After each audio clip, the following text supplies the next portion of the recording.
Good evening, Clovis. Welcome to our next Facebook Live session. We are upstairs in our 911 Communications Center. Before we start our live with the dispatcher, we're going to promo our Clovis Night Out. It is the biggest annual city-run event of the entire year. This Saturday is our 7th annual Clovis Night Out.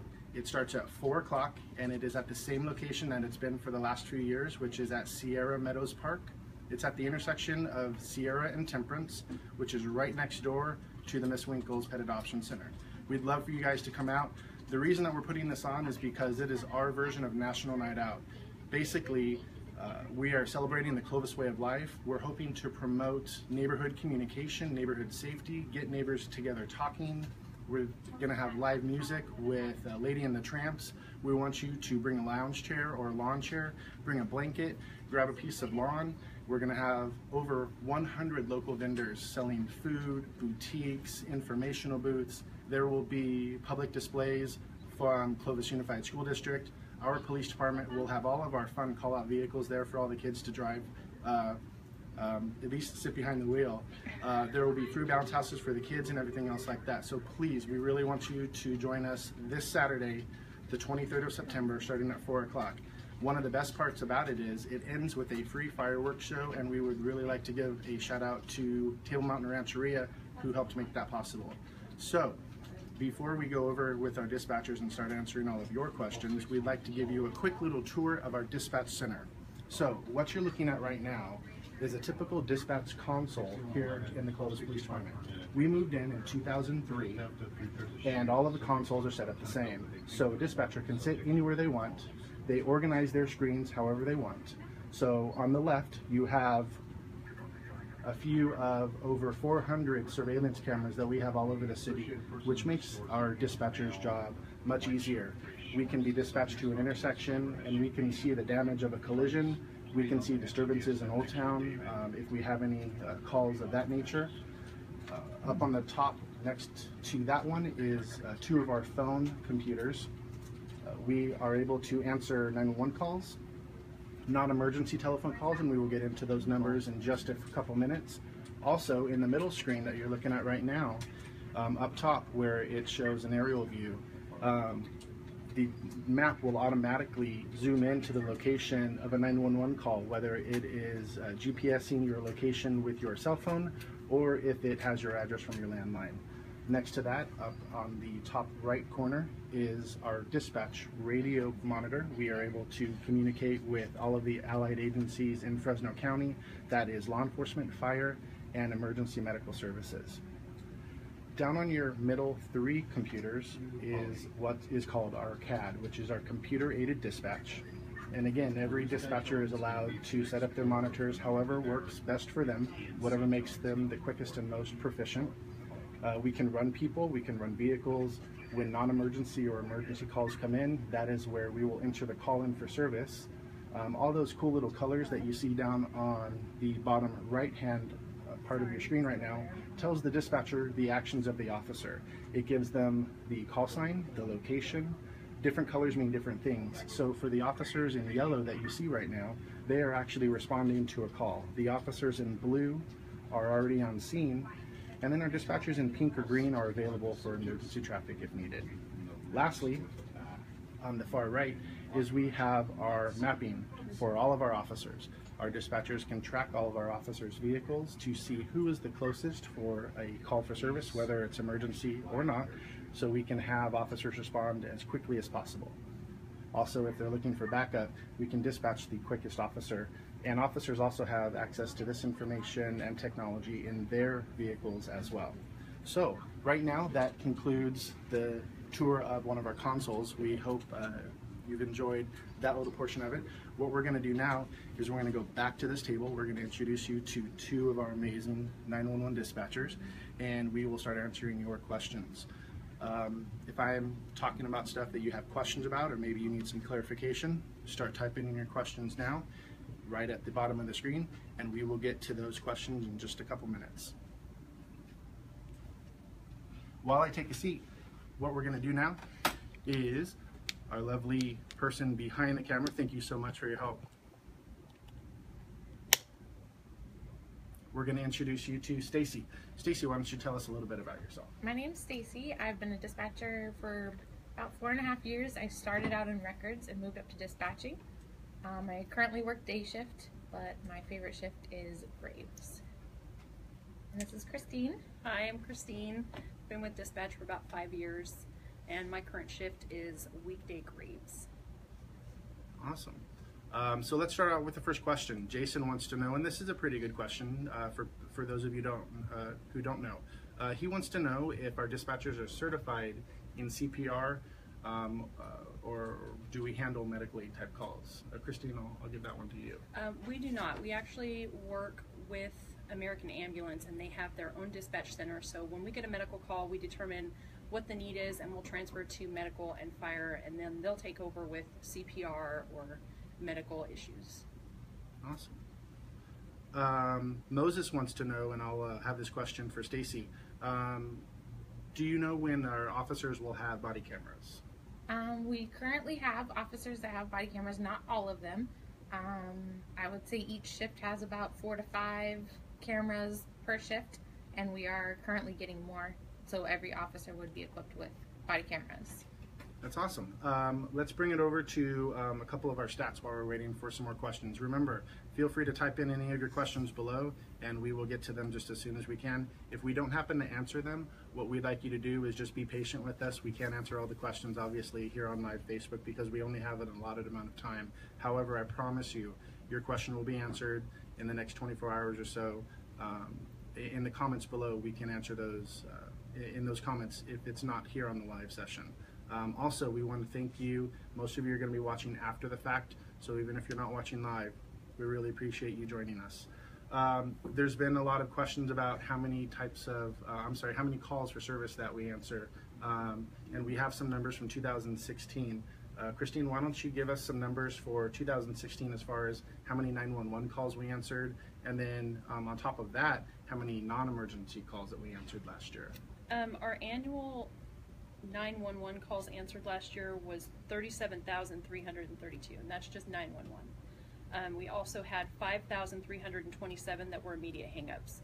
And when that happens, we have to call that number back and try to contact somebody and get somebody out to that location if there's no response. So it's really important, if you do dial 911, to stay on the phone and make sure that you just let us know that it was an accident.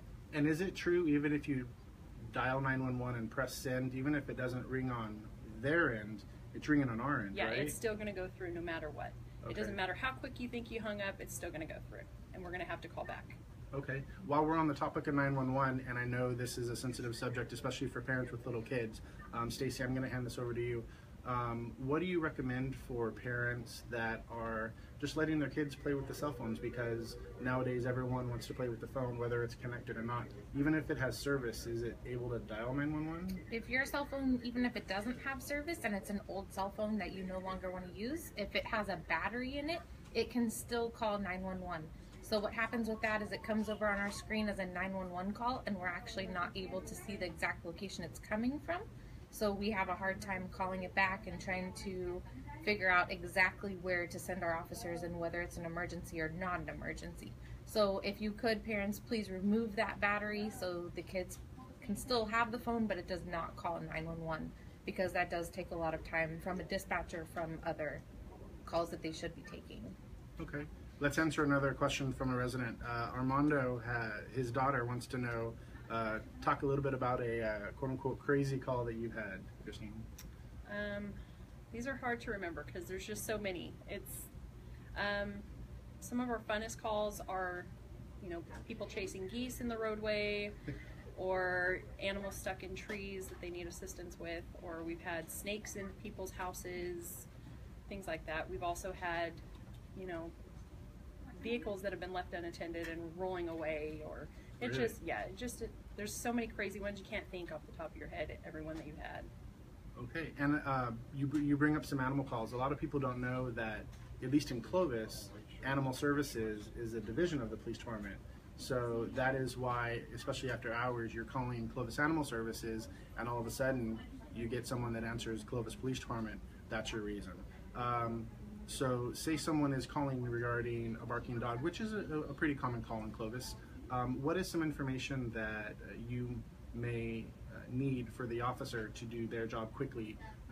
I know barking dogs are sometimes difficult to narrow down, but what would you prefer that the person have for you when they're calling specifically about a barking dog, Christine? Well, at least to start with that person's address.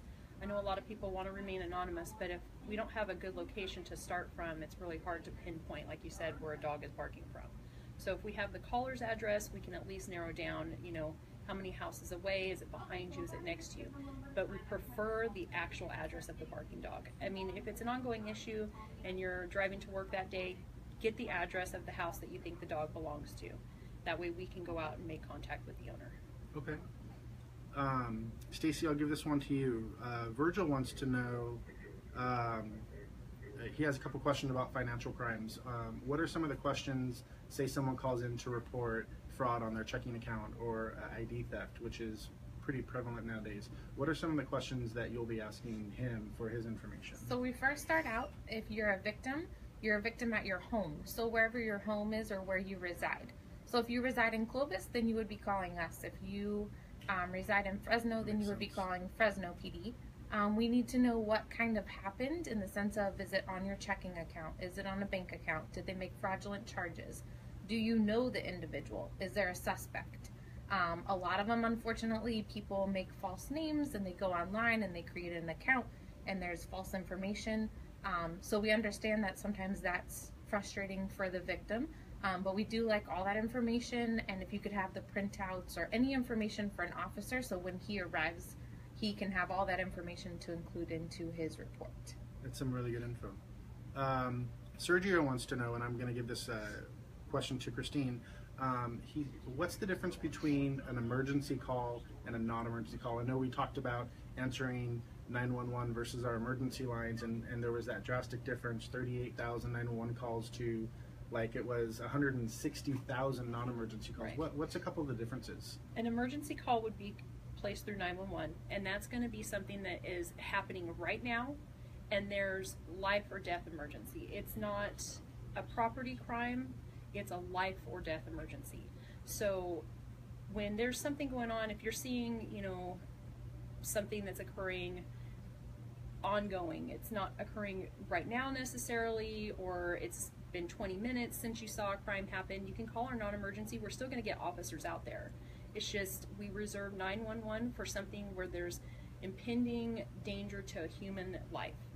So whether it be a fire, a car accident, somebody's injured, that's something we call 911 for. And to add on to that, if you call 911 and it's a non-emergency, that doesn't mean officers are going to respond faster. Right. A lot of people think, well, I called 911, so they should be here quicker. It's still the same police department, and it's still the same officers that are responding. So we actually prioritize calls due to life or death situations versus property. So it doesn't matter if it's a non-emergency, you need to be calling non-emergency. And that makes sense.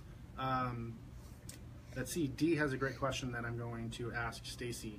She wants to know if they're allowed to call if they see a unattended child in a car where the parent is just nowhere to be found. Yes, a lot of people do call, especially during the summertime. It does get really hot in Clovis. So if you do have that, give us the store location, kind of what store you're in front of or the car is near.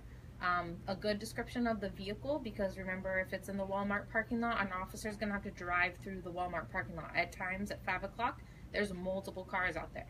So if you could give us an exact location, we can get there a lot quicker. It's nice to also have the license plate.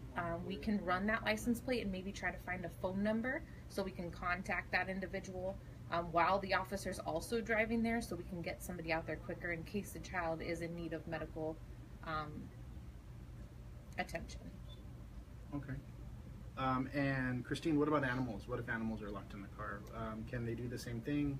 Yeah, we would rather somebody call than not, and just in case there is an emergency or the animal's at risk, especially if it's hot. Like Stacy said, it does get really hot in the summer. If you think that the animal is just being left there and you're concerned for it, it's not a hot day, it doesn't appear to be in jeopardy, just make sure you call our non-emergency number. We'll definitely get somebody out there to check it. Just make sure it's on our non-emergency line. Okay. And while we're at it, can you remind people of what that number is? Sure. It's 559-324-2800, and we're here 24/7. Awesome. Awesome. So we work weekends and holidays. Yes, we do. Oh, okay. Stacy, why don't you go over some of the numbers for this year so far, as far as, I know there was, so if you combine the 911 calls and the not emergency calls for last year, I think that was about 197 calls with an average of 438 a day. Let's go over the numbers for this year so far as maybe what our daily average was so far as of today, September 19th, since January 1st. Okay, we're at day 262 of this year, and we've already answered 527 calls, and our busiest day would be a Friday. That's where we receive most of the calls. And total calls in 2017 have been 138,000. Wow. So we're average daily is 527 calls. Christine, here's a question from Kim. She says that if she has a restraining order and the person shows up and I call 911, will they pick up or will they just tell them to leave? And is there a number to call to report voicemail threats? So I guess this may be a two-part question. So let's take the first part of it. Say someone has a restraining order against someone else, and that person that is restrained shows up. What should that person do? That's a good time to call 911 because we don't know what that person's there for. If they're restrained, it's for a reason. So go ahead and give us a call on 911. We'll have officers respond and figure out what's going on. Now, if you have something going on like telephone calls, they're not there, they're not on scene, you can always report that on our non-emergency line. We'll still have an officer handle it. It's just not going to be as quick as if the person's on scene. And that's a good tip to use our non-emergency number if the person showed up and maybe the person who has the restraining order didn't have a chance to call, didn't know the phone number, or at least it's not happening now. They should also call the non-emergency number right. if it's not happening right now. Give us a call on our non-emergency line, and we'll still handle it the same way. It's just not life-threatening. It doesn't have to be reported on 911. Okay. Melissa has a question, and I'll try to generically answer this because we just don't have the numbers on it. She wants to know what are the percentages for medical aid calls versus actual crimes that our police department would handle. And I think the best way that we can answer that question is for the city of Clovis, at least for the city limits, we answer 100% of the 911 calls. If it's a medical aid call, like Christine mentioned earlier, we transfer those calls to American Ambulance, who responds for Fresno County, along with our Clovis Fire Department, and then their dispatchers give medical aid tips and information like that. We would be able to tell you how many medical aid calls we answered, but a percentage versus the other crime calls that you asked about, I just don't have numbers on that. We do get several ambulance requests, whether it's via 911 or non-emergency. Would you say every hour, several calls? Yeah, okay, definitely. So and that definitely keeps our firefighters and our American Ambulance Company busy. So that's great. Christine, I'm going to go back to you. This is a popular question. Why did you choose personally to get involved with, why did you want to become a 911 dispatcher? How did you get into this line of work? I had no previous law enforcement experience. I had office jobs and things like that before, but it was a challenge. It was exciting. It was a way to help the community with the skills that I had. So I just decided to take a chance and I fell in love with it. Awesome. Stacey, what about you? I got my degree in criminology and decided I could not be a police officer, but still wanted to help out others. So I started out in records and then ventured out into dispatch, and dispatch has just been my home ever since. I am able to help out others somewhat like a police officer would. However, I don't have to see everything visually, and so it made life a little bit easier. You said that you don't have to see things up front, but on the other side of the coin, that can be sometimes frustrating, right? It can be very frustrating to some of us. Some of us answer a child in need of help, and we have to sit there and listen and type and give our officers everything. However, we might not know the ending of it because we have to answer the next 911 call and we have to help the next person, and it might be a week, it might be 2 days until we can figure out, hey, was that child okay, or was that individual okay, what happened? So it does sometimes take a toll on you in the sense of you might not know because it's busy and we have to go to the next person and help the next person out. Okay. The best way I Makes can sense. summarize that is it's like buying a novel with the last chapter ripped out. Yeah. That could be frustrating. I help out sometimes up here, but I'm not up here 40 hours a week, but I understand that. I get that small percentage of the time where you hang up and the officer's there, and what happened to that person, just to make sure they're okay. And it is frustrating, but I like helping people too, just like you guys. So, but Christine, Moses has another question. He wants to know, somewhere in the technology of the phone, how does it know if it's in Fresno or in Clovis, like what 911 center it transfers to? It actually is, your phone has GPS, and so that's going to touch whatever tower it was actually at most recently. It's going to start there, and we have the capability of actually sending a signal to your phone to get it to retransmit to the closest tower that it's at. Sometimes they're exact. Sometimes we can get an exact location. Other times it could be 20 miles away. It's very frustrating for us because the technology is not 100% all the time, and people expect it to be. Mm-hmm. So there's a lot of times when someone calls 911 and they don't know where they're at, but I don't either. So it's very important, if you have an emergency, to figure out where you're at, give us a good location. That way we can get officers there to you quick. That makes a lot of sense. And let me clarify, when she says GPS, that your location services don't have to be turned on. This is something internally that works with your phone. I know people want to save data, regarding their data plan with their cell phone company. This has nothing to do with that. If your mapping system isn't on or anything, this is something that 911 services, through your taxes that you pay, works for your benefit. But like she said, it may be a couple miles away if you're driving on the freeway, or just if you have an older type of phone. Stacy, I'm going to ask you a question from Margaret. She wants to know if they have the ability to listen to 911 calls on a police scanner. No, those don't go through the police scanner. Those are all in-house. It's to protect the individual too who's calling 911. A lot of times, they're going through something or experiencing something very private, and so those aren't usually released through the scanner nor to the public. Okay. And this is a little bit more of a detailed, complicated call, so I'm going to ask both of you, if you don't mind, starting with Christine. Dylan wants to know, and I know this is a pretty common question, how do we prioritize calls? He had mentioned priorities 0 through 4. He may be asking or familiar with Fresno PD. We don't have a priority 0, but I'm going to start with Christine, and she's going to talk about a little bit of our priority 1s versus the priority 2s. And it kind of ties in with the emergency, life or death emergencies that she was talking about earlier. So we usually use 1 through 5 priority. 1 being our most urgent, and that's where someone's life is in the balance. We're rushing to get there to help save a life. So those, thank God, are rare. We don't have a lot of those. And then our next priority is 2, which is the majority of our calls. Priority 2s are usually in progress calls, whether it be property crime or a disturbance that hasn't turned physical, but there's the threat of injury to someone, traffic accidents with unknown injuries at that time, that kind of thing. Those are going to be our 2s. Our 3s are our property crimes that are cold calls. So if your vehicle was broken into overnight, or someone stole your mail, or maybe you have an issue with a neighbor that's not a disturbance, you just want us to come out and speak to the other party, that's going to be our 3s.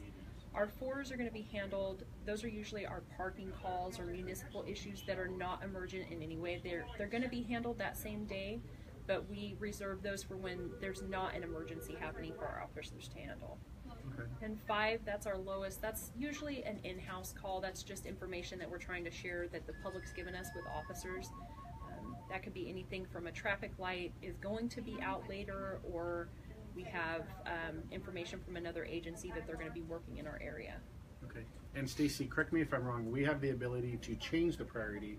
Just because it comes in as a 2 doesn't mean that we can't make it a 3 if it stops happening, or we can't upgrade it to a 1, right? We do have that ability. A good one that always comes in is a suspicious person. There's somebody suspicious in my neighborhood. They're walking around. And maybe you call back and you say, the vehicle's left now. we still find it that we need to go out and check the area because we like to make sure everybody's safe, and that person might have just driven out of your visual area, but we have good information. So we might downgrade that to a 3. That doesn't mean we're not going to go out there. It just means that our officer will go out there, check the area, make sure everything is not out of the norm. A way we could upgrade something is maybe somebody calls in about a restraining order. They say the person's been texting them. So we put that as a 3 because they're not in immediate danger, but now this person calls back and states this person's knocking on my door and they have a bat. We can then upgrade it to a 1 and we can start getting officers there right away. So we do have the ability, and it's, I want to say it's up to our discretion, but it's also up to keeping the population safe, whether we can upgrade it or downgrade it. Okay. There's been a couple questions about 911 texts, and I know our department does not have that capability right now. I know we've looked at it in the past.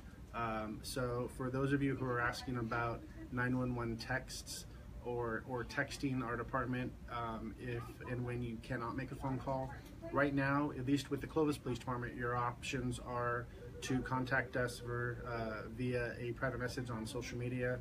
So whether that's Facebook or Twitter or even Nextdoor or Instagram. The most common way that we would prefer you communicate with us, if it is hopefully not an emergency ongoing right now and you're unable to text, or unable to call, or maybe you want to remain anonymous, is we have this fantastic mobile app. It's called Clovis Police Department Mobile. It's available in the iOS and the Android stores. It's free. If you're a Clovis resident, if you live within the city limits of Clovis, you can do everything from submit an anonymous tip, which goes to different email addresses in the department. We in turn communicate with dispatch. You can report potholes, graffiti, street lights out, your barking dog that your neighbor is not home for. If you don't want to pick up the phone and call us, you can leave a tip that way. You get news releases, directories for phone lists, and all that other good stuff. I do want to add to that, if Yes, you please. are in an emergency but feel like you can't call 911 because the other person will know that you're calling 911 for maybe a domestic or a disturbance with another individual, we have had multiple calls where the person has called and acted like we are their friend. We ask yes or no questions, so that way it's easier and the other person doesn't know that you're calling 911. You just need to tell us, though, from the very beginning and not stay quiet. You can tell us, I can't talk right now. We have done a phone call through where the person has pushed buttons, and we've asked yes or no, push a button if yes. And we have even gotten an address through pushing buttons, and we've had to go through the whole entire numbers, 1 to 10, but this person stayed brave the whole entire time, and we were able to get there. And she was feared for her life and was afraid that if, that person knew she called 911, they would drastically hurt her. So don't feel as though if you can't connect to us by talking, you can't call us at all. We still take calls, and we are very well trained, and a lot of our dispatchers have actually taken calls that way. Interesting. Ryan wants to know what's happening right now at Fordham and Gettysburg. Unfortunately, our great partners behind us, first of all, they're handling all of the calls for us, so we really thank you for that. But unfortunately, because of confidentiality and privacy concerns, the computers in front of us are turned off right now. We don't know, but I'm sure that our officers and the dispatchers are taking care of you guys. But while we're on the subject of texting and whatnot, it's kind of a nice caveat to talk about other languages. There are times that we don't have the language that you need. Christine, why don't you talk to us a little bit about that, about what our procedure is if someone calls and maybe they speak Spanish or Hmong or something, and we don't have a dispatcher that speaks that language. We actually have a language line, and they offer just about every language that you could think of. So if you or a family member do not speak English and you have an emergency, do not hesitate to call, because we will get someone on the line that can help. And a lot of our officers do speak multiple languages, so whenever we can, we utilize that. But if that's unavailable, we will use our language line and get an interpreter to assist. Awesome. Someone asked, and I don't know who it was, I'm sorry I didn't get your name, We don't have the stats for what our most common call type is, but you guys have been up here for years. You guys work more than 40 hours a week. What are probably the top 3 types of calls, at least in your opinion? Well, I think it starts off with the time of day. So if That you're makes working sense. day shift, it's going to be a lot of times a barking dog, or maybe someone is in the area that is unwanted or sleeping in the parks, or parking complaints. We have a lot of parking complaints. If you work at nighttime, I would say your A lot of calls are suspicious activity. A lot of suspicious activity. So people see people that they're not familiar with walking through their neighborhood, or vehicles driving by slowly that they're not used to seeing. We also have a lot of petty thefts. So from our large retailers, it usually starts in the evening and goes through until they close. We'll have a lot of petty thefts. And that's kind of spread out through all of our, what we call maybe a big box store. Right. But I think, at least in my opinion, we work really well with our loss prevention at our local stores. They have wonderful cameras. The city has wonderful cameras. We're going to catch you, hopefully. So go somewhere else. Don't go to Clovis. I don't see any other calls coming in or questions. It's been more than 30 minutes already, and it always flies by. Again, I really want to thank you guys for joining us tonight, whether you're joining us live or after the fact or watching it next week. If something comes up, maybe one of us asked a question and it comes and you have another question based upon that, comment below on the bottom of the screen. We promise we will get to you. We want to give another shout out. Please join us at Clovis Night Out. There will be a lot of city employees, thousands of Clovis residents, free fireworks, live music, and it's just going to be a great time. Thank you guys so much for joining us. You guys have a wonderful night. And thank you ladies so much for your time. Thank you. Have fun.